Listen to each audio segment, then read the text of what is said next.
Assalamualaikum warahmatullahi wabarakatuh. Jumpa lagi bersama saya Nurleli Ramli MPD selaku dosen pengampu mata kuliah Inovasi Pembelajaran IPS. Pada pertemuan yang ketujuh ini kita akan membahas materi berkaitan dengan fungsi inovasi dalam pembelajaran IPS sebagai jembatan keberagaman gaya belajar siswa. Berikut merupakan tujuan pembelajaran kita pada sesi yang ketujuh. Yang pertama, mampu mengidentifikasi keberagaman gaya belajar peserta didik. Yang kedua, mampu mengidentifikasi fungsi inovasi dalam pembelajaran IPS sebagai jembatan keberagaman peserta didik. Sebelum kita membahas lebih lanjut berkaitan dengan materi kita pada sesi yang ketujuh ini, maka saya perlu mengingatkan kembali kepada adik-adik sekalian terkait dengan materi yang sudah kita bahas di sesi yang keenam, bahwasanya peranan teknologi informasi dan komunikasi itu sangat penting dalam melaksanakan inovasi pembelajaran IPS. Selain itu, diperlukan juga identifikasi mengenai keberagaman gaya belajar siswa.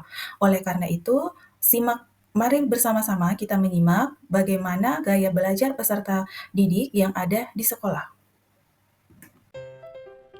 Gaya belajar yang pertama adalah auditori. Anak auditori cepat memahami dan mempelajari sesuatu hanya dengan mendengarkan. Gaya belajar anak ini cocok untuk mereka yang suka menghafal.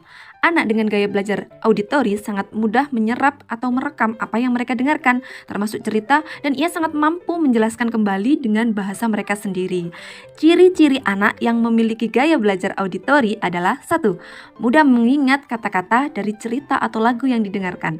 2. Dapat mengikuti arahan dengan mudah. 3. Mampu mengulangi frasa atau komentar yang didengarnya. 4. Senang dibacakan apapun termasuk buku cerita. 5. Sangat senang mengkomunikasikan ide-idenya secara verbal. 6. Sangat tertarik dengan kegiatan yang berbau diskusi. Berikut merupakan gaya belajar kinestetik. Gaya belajar kinestetik identik dengan peserta didik yang suka bergerak karena mereka akan memahami materi ketika dapat mendemonstrasikannya.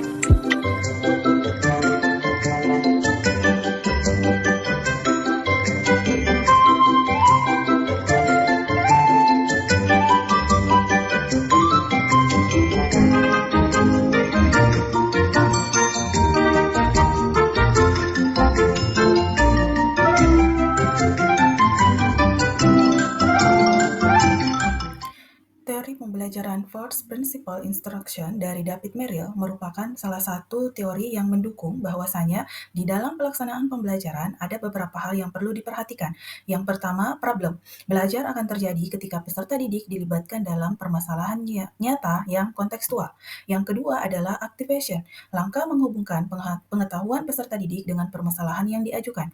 Yang ketiga adalah demonstration, upaya pendidik menunjukkan jawaban terhadap permasalahan yang diajukan. Dan yang berikutnya adalah application, upaya untuk menerapkan pengetahuan keterampilan sikap baru peserta didik terhadap hal baru yang dipelajarinya. Apa yang harus dilakukan dalam inovasi pembelajaran? Yang pertama adalah ciptakan atau gunakan model pembelajaran yang dapat menjembatani semua gaya belajar peserta didik. Yang kedua, rancang materi ajar atau bahan ajar yang dapat menstimulasi peserta didik untuk mengetahui lebih lanjut.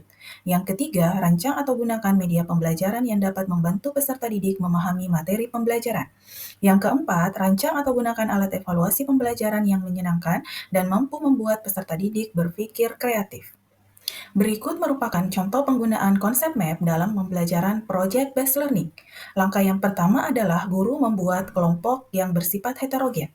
Bagaimana gaya belajarnya? Gaya belajar ini ditujukan kepada anggota kelompok yang terdiri dari auditori, visual, dan kinestetik. Yang kedua adalah siswa menyimak video pembelajaran. Tujuan dari langkah ini diperuntukkan untuk siswa auditori dan visual.